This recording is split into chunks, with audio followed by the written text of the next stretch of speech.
पूरे पाकिस्तान के लिए इलेक्शन बहुत अहमियत रखती है क्योंकि जिन हालात से पिछले कुछ अरसे से चीज़ें गुजरी हैं, पाकिस्तान की इकॉनमी है, पाकिस्तान का लॉ एंड ऑर्डर है, बहुत सारी चीज़ों को सियासी तरीके से संजीदगी से और एक प्रॉपर स्ट्रैटेजी और पॉलिसी के तहत आगे ले जाने की ज़रूरत है। सियासी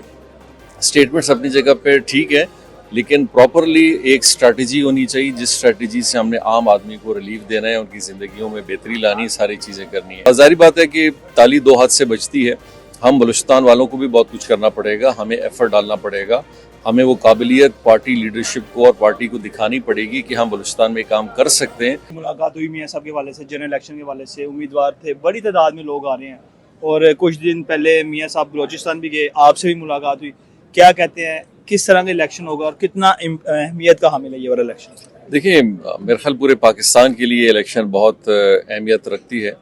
क्योंकि जिन हालात से पिछले कुछ अरसे से चीज़ें गुजरी हैं, पाकिस्तान की इकॉनमी है, पाकिस्तान का लॉ एंड ऑर्डर है, बहुत सारी चीज़ों को सियासी तरीके से संजीदगी से और एक प्रॉपर स्ट्रैटेजी और पॉलिसी के तहत आगे ले जाने की ज़रूरत है। क्योंकि अभी कहते हैं ना कि मैं अगर अपने सिर्फ कॉल से ही बार बार इस चीज़ को कहूँ कि चीज़ों को ठीक होना चाहिए, तो मेरे बोलने से तो ठीक नहीं होती हैं। अमली तौर पे जब तक मुल्की निज़ामत को नहीं चलाया जाता, चीज़ें ठीक नहीं होती। सियासी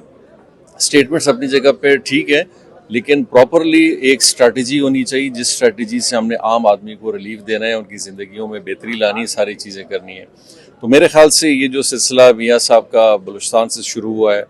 बाकी सूबों से भी है, तो बलूचिस्तान के लोग इसको बहुत पॉजिटिव नज़र से देख रहे हैं क्योंकि हम हमेशा बलूचिस्तान की तरक्की के हवाले से बहुत बात करते हैं, हमेशा से करते आए, लेकिन उसकी पसमानदगियों में कुछ ज़्यादा बेहतरी नहीं आई है। लेकिन उम्मीद है कि इस दफ़ा इंशाल्लाह, क्योंकि वो एक नैरेटिव,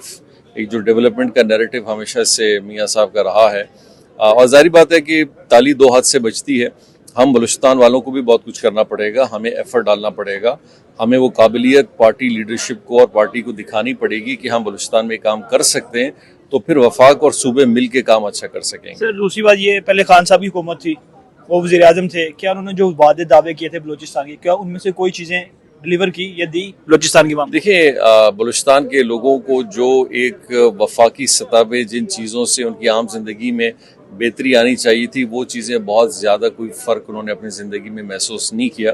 बल्कि हमने तो पॉलिटिकल टर्मोइल देखा जिसकी सूरत में हमारी अपनी पार्टी थी और पाकिस्तान तहरीक इंसाफ उसके अंदर हिस्सेदार थी, लेकिन फिर भी हुकूमत एक 3.5 साल के अंदर ख़त्म हो जाती है। 1 साल, तकरीबन 1.5 साल कोरोना को भी उसमें लगा था। तो मेरा ख्याल चीज़ों को संजीदगी से नहीं देखा जा रहा था,